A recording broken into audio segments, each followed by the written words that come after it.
तो मल्टीवर्स की infinite universes में स्ट्रेंज का ये सबसे पावरफुल वेरिएंट है। इसने प्रोटेक्शन स्पेल बनाए जो इन्फिनिटी स्टोन से भी ब्रेक नहीं हो सकते।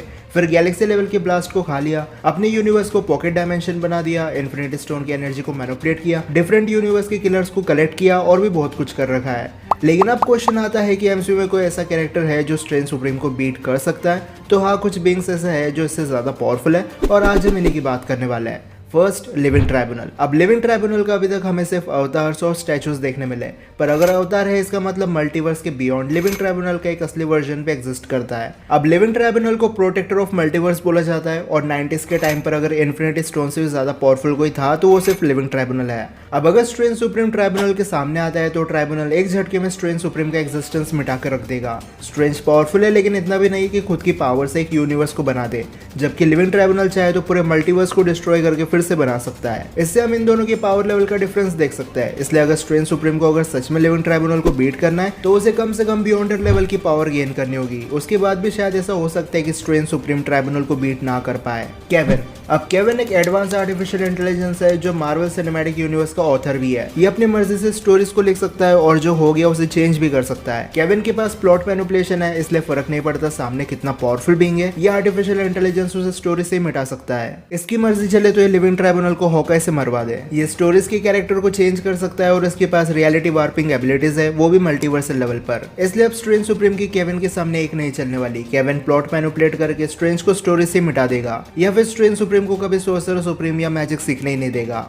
Infinity Ultron. अभी एक फैक्ट है कि स्ट्रेंज सुप्रीम ने कभी इन्फिनिटी अल्ट्रॉन को बीट नहीं किया था। हाँ, वो गार्डियंस ऑफ द मल्टीवर्स को प्रोटेक्ट कर रहा था और इन्फिनिटी स्टोन से भी निपट रहा था, पर आर्निम जोला था जिसने अल्ट्रॉन को करप्ट करके उसे बीट किया था। स्ट्रेंज कभी अल्ट्रॉन के सिस्टम में जाकर उसे डिस्ट्रॉय नहीं कर पाता, लेकिन पावर वाइज भी देखे तो इन्फिनिटी अल्ट्रॉन ज्यादा पावरफुल था। वो एक एआई था, इसलिए वो किसी भी ह्यूमन से ज्यादा बेटर और मिलियन टाइम फास्टर सोच सकता था। ऊपर से infinity Ultron space, soul, reality, power, time और माइंड को कंट्रोल कर सकता है। स्ट्रेंज भी ये सब अपने मैजिक से कर सकता है, पर इन्फिनिटी स्टोन यूनिवर्सल लेवल पर काम करता है। ऊपर से अगर इन्फिनिटी अल्ट्रॉन स्नैप कर देता तो स्ट्रेंज सुप्रीम वही धूल बन जाता। अब कुछ सुपर फैंस बोल सकते हैं कि स्ट्रेंज पर इन्फिनिटी स्टोन्स काम नहीं करते, लेकिन कंक्लूजन पर आने से पहले हमें पहले समझना होगा कि स्टोन्स कैसे काम करता है। शॉर्ट में बताओ तो रियलिटी स्टोन फिजिकल बॉडी को इरेज करता है, टाइम स्टोन लाइफ को खत्म करने का काम करता है, सोल स्टोन आत्मा को मिटा देता है और माइंड स्टोन का काम है टारगेट को ढूंढना।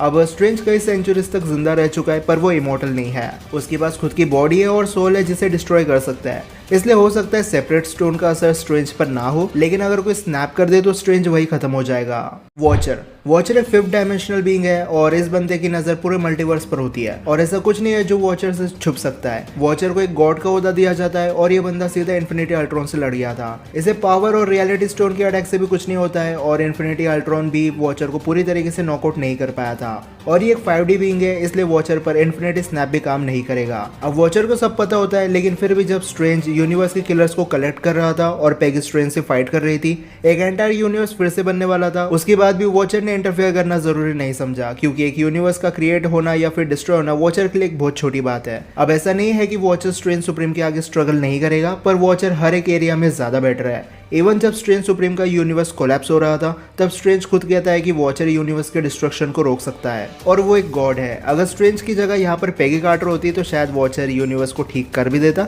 लेकिन तब से स्ट्रेंज सुप्रीम के पावर लेवल में ज्यादा डिफरेंस देखने नहीं मिला। इसलिए अगर ये दोनों फाइट करते तो स्ट्रगल दोनों करेंगे, पर एक 1v1 बैटल में आखिर में वॉचर ही विनर बनेगा।